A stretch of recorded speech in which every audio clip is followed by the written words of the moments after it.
Il était une fois deux amis, le gardien du temple de la vie et le gardien du temple de la mort. Les deux étaient de redoutables et véritables chasseurs. Leurs deux territoires faisaient frontière et ils partageaient toutes choses ensemble. Toutes choses, sauf une quand même. Nul n'avait le droit de chasser sur le territoire de l'autre. Et cet état de choses constituait un handicap à ce que leur amitié devienne totale, complète. Alors, ils réfléchissent pour y trouver une solution. Et de commun accord, ils décident d'installer un piège à la frontière de leurs deux territoires. Et il était dit que toute chose qui tomberait dans ce piège serait partagée systématiquement en deux parts égales. Et le temps passait.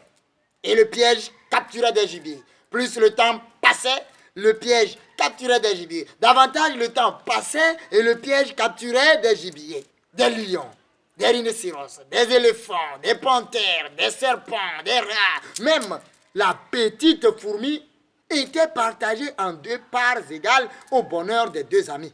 Et le temps passait. Et le piège capturait des gibiers. Le temps passait, le piège capturait des gibiers. Davantage, le temps passait et le piège capturait des gibiers. Et un matin, le gardien du temple de la vie se lève en premier, va constater dans le piège un chien. Mon ami, viens voir.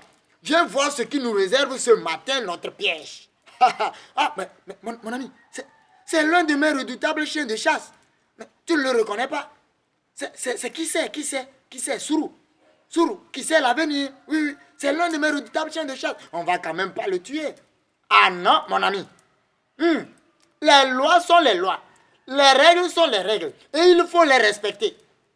Il est bien dit que toute chose qui tomberait dans ce piège serait systématiquement partagée en deux parts égales. Alors, ton chien serait tué et partagé en deux. Mort dans l'âme, le gardien du temple de la mort voit son chien achevé et partagé. Et le temps passait, et le piège capturait des gibiers. Plus le temps passait, et le piège capturait des gibiers. Davantage le temps passait, et le piège capturait des gibiers. Jusqu'à un autre matin. Et cette fois-ci, le gardien du temple de la mort se réveille en premier, va constater dans le piège une femme enceinte.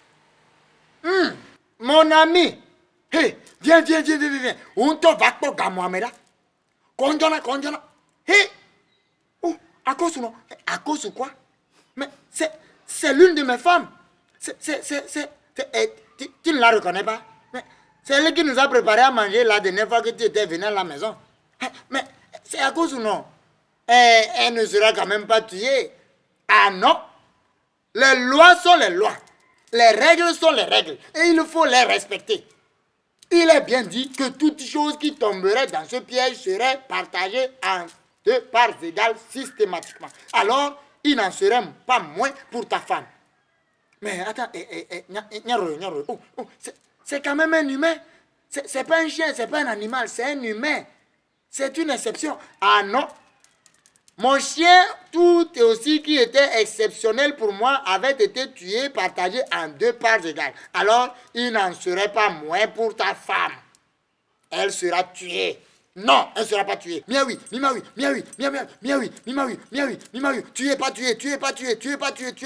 Les deux amis étaient en train de se tirailler sur tu es pas tué. Quand Fadjoumale, le représentant du Dieu suprême, Maou Sogbolisata, qui dit Kataton sur terre, intervient dans le débat. Mais avant tout propos, Fadjoumale se saisit de son ponli, de son fakotoku et de son kwele, consulte. Et ensuite, ôte l'enfant du ventre de la mère et le confie au père, le gardien du temple de la vie. Et après, offre gracieusement la femme au gardien du temple de la mort. Et depuis ce jour, les deux amis sont séparés. Et le conte nous apprend que c'est depuis ce jour que les deux amis, le gardien du temple de la vie et le gardien du temple de la mort, chacun a commencé par chasser sur le territoire de l'autre. Comme quoi, la vie et la mort ne sont qu'une seule chose en un seul être.